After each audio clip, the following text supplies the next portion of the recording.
निकाय चुनाव नतीजों ने बीजेपी को चिंता में डाल दिया है और आम आदमी पार्टी AIMIM की एंट्री ने बीजेपी की मुश्किलें बढ़ा दी है।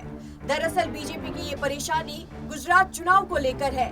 गुजरात चुनाव में बस चंद महीनों का समय बचा है और ऐसे में सभी पार्टियों ने अपनी कमर कस ली है, क्योंकि गुजरात में बीजेपी को अब कांग्रेस के साथ साथ इन दोनों दलों से चुनौती मिल रही है। नमस्कार, मैं हूं किरण यादव और आप देख रहे हैं गुजरात की हमारी ये स्पेशल रिपोर्ट। आज की इस रिपोर्ट में विस्तार से चर्चा करेंगे गुजरात विधानसभा चुनाव की, जहां बीजेपी के पास खोने के लिए सब कुछ है तो वहीं कांग्रेस के पास खोने के लिए कुछ नहीं है, लेकिन पाने के लिए गुजरात की सत्ता है, क्योंकि गुजरात को जीतने के लिए कांग्रेस के पास सुनहरा मौका है। तो कैसे बीजेपी गुजरात में हार रही है, चलिए हम आपको विस्तार से बताते हैं। गुजरात में पिछले साल नगर निगम चुनाव हुए थे। इन चुनावों में आम आदमी पार्टी और ओवैसी की पार्टी मैदान में उतरी थी। बीजेपी ने चुनाव में विकास के नाम पर वोट मांगे थे और जबरदस्त जीत हासिल की थी, लेकिन इस बीच आम आदमी पार्टी और ओवैसी की पार्टी ने इन चुनाव के जरिए गुजरात में एंट्री कर ली थी। इस तरीके से बीजेपी के पास मुख्य विपक्ष के तौर पर कांग्रेस के अलावा ये दोनों दल उभर कर उतर रहे हैं। गुजरात में पिछले साल हुए नगर निकाय चुनाव में आम आदमी पार्टी ने सूरत नगर निगम में 27 सीटों पर कब्जा जमाया था। इसके बाद आपने तालुका और जिला पंचायत चुनाव में भी अच्छा प्रदर्शन किया था। आपने मेहसाणा जिले में पीएम मोदी के गृहनगर वडनगर तालुका में भी पंचायत सीटें जीतकर बीजेपी को चौंका दिया था। अमरेली जिले में भी आपकी एंट्री बीजेपी के लिए चौंकाने वाली थी, क्योंकि धारी तालुका पंचायत की भांडर सीट आपके उम्मीदवार ने जीती थी। ये सीट बीजेपी की सबसे सुरक्षित सीटों में से एक मानी जाती है।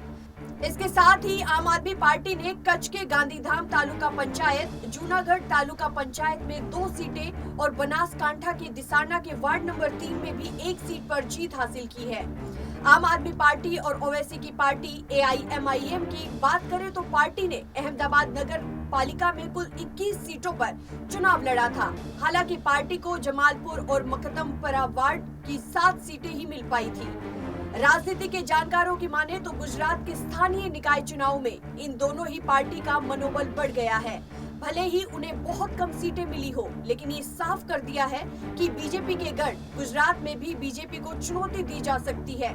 इसलिए दोनों ही पार्टी गुजरात में कड़ी मेहनत कर रही है। वहीं आम आदमी पार्टी अब बीजेपी को हर एक छोटे से छोटे मुद्दे पर घेरती नजर आ रही है। आम आदमी पार्टी गुजरात विधानसभा चुनाव को लेकर काफी सक्रिय हो चुकी है। पंजाब में बहुमत के साथ सत्ता हासिल करने के बाद अब आम आदमी पार्टी अपना विस्तार हिमाचल और गुजरात तक पहुंचाना चाहती है, और यही कारण है कि केजरीवाल इन दिनों गुजरात को लेकर कुछ ज्यादा ही गंभीर नजर आ रहे हैं। अरविंद केजरीवाल लगातार गुजरात के दौरे कर रहे हैं और भारतीय ट्राइबल पार्टी के साथ आपने गठबंधन भी कर लिया है। इससे आपको आदिवासी वोट मिलने के आसार हैं। गुजरात में पिछले 24 सालों से बीजेपी सत्ता में है। ऐसे में सत्ता विरोधी लहर और कांग्रेस के संगठन में आई दरार का पूरा फायदा उठाने के लिए आम आदमी पार्टी अपनी तैयारी कर रही है। आपके अंदर खाने के लोग मानते हैं कि अभी गुजरात का पार्टी संगठन इतना मजबूत नहीं है कि वो बीजेपी को टक्कर दे सके। हालांकि इतना जरूर है कि कांग्रेस का वोट बैंक कम करा सके, जो कांग्रेस के लिए ज्यादा नुकसानदायक होगा। आपके प्रदेश प्रभारी डॉक्टर संदीप पाठक के आंतरिक सर्वे में आम आदमी पार्टी को 58 सीटें मिलने का दावा किया गया है। आम आदमी पार्टी की माने तो चुनाव में पार्टी को ज्यादा फायदा मिलने की उम्मीद है। गुजरात में आम आदमी पार्टी ने इसके लिए अपने संगठन में कई बदलाव किए हैं। पार्टी ने अपने संगठन में 107 पदों में से 33 पदों पर सूरत को प्राथमिकता दी है। गुजरात विधानसभा चुनाव से पहले कांग्रेस ने भी बड़ा दांव खेला है। कांग्रेस ने कार्यकारी अध्यक्ष के जरिए गुजरात में अपने पुराने सोशली इंजीनियरिंग के फॉर्मूले से 2022 के विधानसभा चुनाव में जीतने के लिए रणनीति बनाई है। गुजरात में इस साल के अंत में विधानसभा का चुनाव होना है। इसको लेकर तमाम पार्टियों ने अपनी कमर कस ली है। बीजेपी गुजरात विधानसभा चुनाव को लेकर जमीनी स्तर पर मेंबरशिप अभियान चला रही है। बीजेपी लोगों के घर घर जाकर उनकी समस्याएं सुनकर उनका निस्तारण कर रही है। वहीं दूसरी ओर कांग्रेस भी अब गुजरात चुनाव को लेकर एक्टिव मोड में आ चुकी है। कांग्रेस में गुजरात के पूर्व मंत्री नरेश रावल और राज्यसभा के पूर्व सदस्य राजू परमार बुधवार को बीजेपी में शामिल हो गए। दोनों नेता दशकों तक कांग्रेस के साथ रहे हैं।